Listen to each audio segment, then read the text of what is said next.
Ya halo teman-teman, Assalamualaikum warahmatullahi wabarakatuh. Hisasi bin a while, Aing gak muncul di channel ini. Eh, di video kali ini Aing mau ngasih tahu ke kalian info tentang beasiswa yang ada di Jepang. Nah, jadi teman-teman, kalau misalkan kalian searching atau cari di Google itu, misalkan beasiswa di Jepang, jenis-jenis program beasiswa di Jepang, itu rata-rata kebanyakan hanya untuk yang program S2 dan jarang sekali untuk yang program S1 ataupun Nihongo Gakko ataupun Senmon Gakko saja, atau sekolah kejuruan dan sekolah bahasanya itu jarang termasuk, yang khusus itu saja. Jadi kalau misalkan kalian nyari di Google itu informasinya sangat minim sekali. Jadi di video kali ini Aing mau ngasih tahu ke kalian beasiswa yang lebih, yang khusus untuk pelajar selain selain mahasiswa yang ngambil program S1 ataupun S2 di Jepang. Nah, kalau misalkan kalian searching itu kebanyakan pasti yang keluar itu adalah beasiswa dari Ajinomoto, terus beasiswa dari Mitsui Bussan, dan juga kalau yang S1-nya itu yang Max atau Mombu Kagakusho yang programnya si Jerome itu. Dan itu dan itu rata-rata, bukan rata-rata lagi ya, emang susah sekali gitu untuk mendapatkan beasiswa-beasiswa tersebut. Terlebih lagi kebanyakan tesnya itu diambil, kita bisa daftar tesnya itu ketika ada di Indonesia. Kalau misalkan kita udah di Jepang itu agak sulit ya, agak sulit lah untuk mendapatkan beasiswa tersebut. Nah, terus gimana dong cara saya dapat beasiswa tapi khusus buat yang sekolah bahasa ataupun senmonggako atau sekolah kejurusan? Jadi teman-teman, di Jepang itu kebanyakan beasiswanya itu kita harus ada timbal baliknya gitu. Misalkan nih, saya dapat beasiswa di untuk sekolah bahasanya nih selama 2 tahun. Saya gak perlu bayar semesteran, tapi saya harus bekerja di perusahaan yang ngasih saya beasiswa. Misalkan part time saya harus di situ, nggak bisa nyari part time yang lain, seperti itu. Terus kalau misalkan dulu saya monggako juga, kebanyakan kan sekarang Jepang lagi ngebuka lowongan besar-besaran buat caregiver. Nah, kebanyakan sekolah yang sekolah kejuruan yang membuka lowongan beasiswa besar-besaran itu yang jurusan itu yang caregiver. Cuma nanti setelah kontraknya habis itu kita diwajibkan untuk bekerja di perusahaan si caregivernya tersebut sekitar 5 tahunan lah. Seperti itu yang saya tahu ya teman-teman. Kalau misalkan kontraknya dibatal itu di tengah jalan, otomatis kita harus bayar denda ke mereka. Nah, kalau misalkan seperti itu terus percuma dong kita ikut beasiswa tapi kita istilahnya terikat sama perusahaan yang ngasih kita tanggung jawab, yang membiayai kita. Tapi di video kali ini saya mau memberikan informasi buat kalian tentang beasiswa yang nggak haruslah ada timbal baliknya buat mereka. Yang pertama itu ada program dari JASO-nya atau Japan Student Service Organization. Ya, jadi JASO ini kan di Indonesia juga ada nih. Nah, kalian bisa tanya-tanya ke kantor JASO-nya langsung.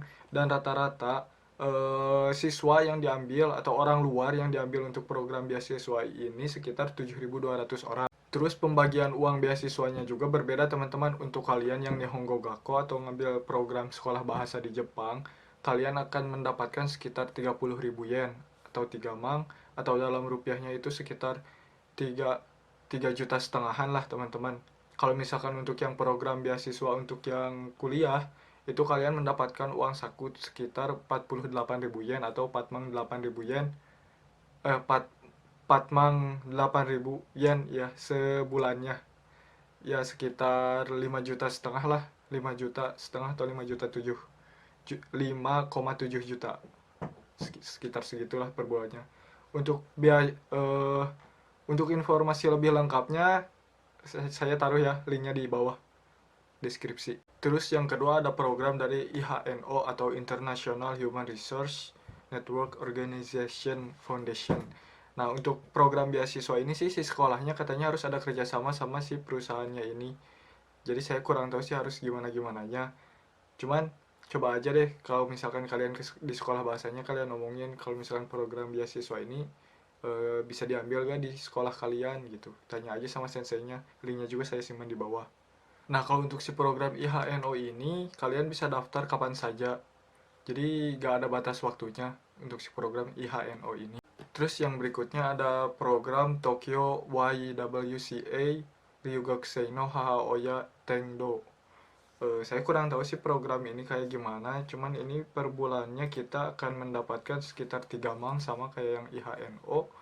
Dan ini dibukanya itu untuk pendaftarannya itu sekitar bulan 5 tanggal 7 sampai tanggal 13 teman-teman. Untuk info lebih lengkapnya saya taruh lagi di bawah ya. Nah, yang terakhir ini ada Hasia Scholarship Foundation. Nah, saya juga kemarin sih daftar ke sini, nyoba ini soalnya yang paling gede, teman-teman, per bulannya itu sekitar 10 mang atau 100.000 yen atau sekitar 13 juta per bulannya loh. Satu bulan 13 juta. Terus ditambah sama uang part time. Kan gede banget, sebulan bisa dapat 23 juta. Cuman sayangnya nih teman-teman, saya dapat info beasiswa ini telat. Terus waktu itu saya kesulitan untuk mencari penjamin. Penjamin untuk program beasiswa saya.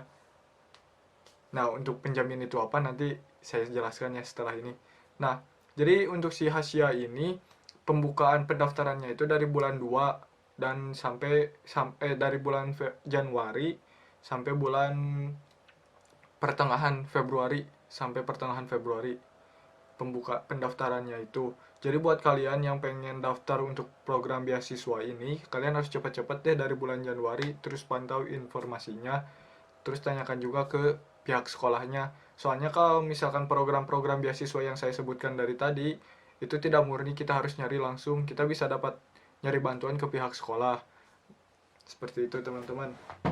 Ini merupakan beasiswa yang paling gede dan khusus untuk warga negara Indonesia atau pelajar Indonesia yang ada di Jepang. Sebulan cuma dapat 10 mang loh. Terus kita nggak perlu ngelakuin apa-apa. Paling kita harus ikut partisipasi dalam kegiatan yang mereka lalu. Nah, terakhir teman-teman, untuk Hosonin itu apa sih? Terus fungsinya Hosonin itu bagi kita sebagai pelajar Indonesia yang tidak mendapatkan program beasiswa full dari pemerintah itu apa sih?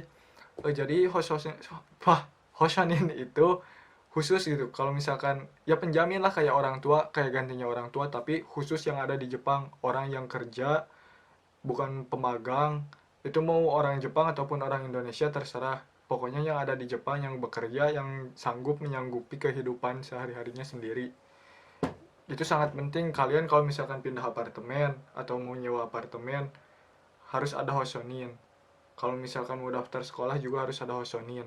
Pokoknya segala sesuatu yang kalian lakukan di Jepang itu harus ada Hosoninnya. Jadi buat kalian teman-teman, ketika kalian tiba di sini, coba deh deket-deket sama orang-orang sekitar kalian. Coba akrab dengan teman orang Indonesia ataupun orang luar juga yang agar mereka istilahnya lah kenal ke kalian dan mereka juga percaya kalau misalkan diminta jadi Hosonin kalian juga. Kalau itu juga buat kebaikan kalian. Oh iya teman-teman, terus tambahan lagi, dari tiap prefektur itu pasti ada scholarship-nya. Jadi selama kemarin setahun kurang, saya pas daftar ke Senmonggaku yang baru di daerah Saga ini, saya mendapatkan program beasiswa yang ada di Jepang ini dari pemerintah Saga. Jadi tiap bulan saya mendapatkan, harusnya sih dapat sekitar 3 mang atau 4 mang. Cuman karena pandemi, jadi sekitar 1 mang satu bulannya dan itu sangat tidak cukup. Tapi ya alhamdulillah sih, segitu juga udah dapat gitu. Dan syaratnya juga itu, program-program yang saya sebutkan ini syaratnya itu tidak terlalu sulit lah. Paling ya itu yang paling sulit itu nyari Hosonin itu. Kalau misalkan kalian nggak, yang misalkan baru datang ataupun kenalan kalian sedikit di daerah baru kalian. Kebanyakan saya juga kan pindahan dari Nagoya, kebanyakan kenalan saya di Nagoya gitu. Jadi susah sekali lah kemarin nyari Hosonin yang dekat karena mepet waktunya. Seperti itu. Terus nilai juga emang penting sih, cuman nggak terlalu gede lah, nggak diwajibkan harus punya nilai TOEFL yang tinggi dan apapun itu. Tapi yang jelas itu hal yang wajib kalian jaga di selama sekolah di Jepang itu absensi. Ingat, absensi itu nomor satu loh, karena mempengaruhi ke segala hal. eh minimal paling jelek absensi kalian itu selama setahun 95% deh. Jadi kalau bisa sih 100%, jangan sampai ada libur-liburnya gitu, karena itu akan mengapresiasi kinerja kalian kalau misalkan nanti shushoku atau nyari kerja. dapat membantu lah ketika kalian nyari kerja. Mungkin itu saja video kali ini. Kalau misalkan kurang jelas infonya mohon maaf. Pokoknya linknya saya simpan di bawah ya, karena saya tidak ingin pelit informasi. Saya ingin kita para pelajar Indonesia yang ada di Jepang itu tidak kesusahan. Nggak perlulah aruba itu menggunakan banyak-banyak jam em, yang berlebihan lah. Kebanyakan orang-orang di sini kan orang-orang, ya bukan orang Indonesia aja sih, orang-orang luar juga kayak Vietnam kayak gitu, mereka menggunakan jam berlebih dalam part time mereka. Dan kalau misalkan itu sampai kena ke kalian dan sampai diketahui oleh pihak imigrasi, bukan cuma nama kita saja yang jelek, tapi negara kita juga akan menjadi tercoreng lah istilahnya. Seperti yang saya sebutkan tadi, kalau misalkan kalian hanya men-searching dengan kalimat ini saja yang kalian temukannya kayak ini program Max, terus tuh Max lagi, terus ini Busan, Mitsui Busan, ya kayak gitu deh. Kebanyakan jarang sekali informasi untuk program yang untuk sekolah bahasa atau Nihongo Gakko atau sekolah kejurusan di Jepang atau Senmong Gakko. Seperti itu teman-teman, semoga bermanfaat.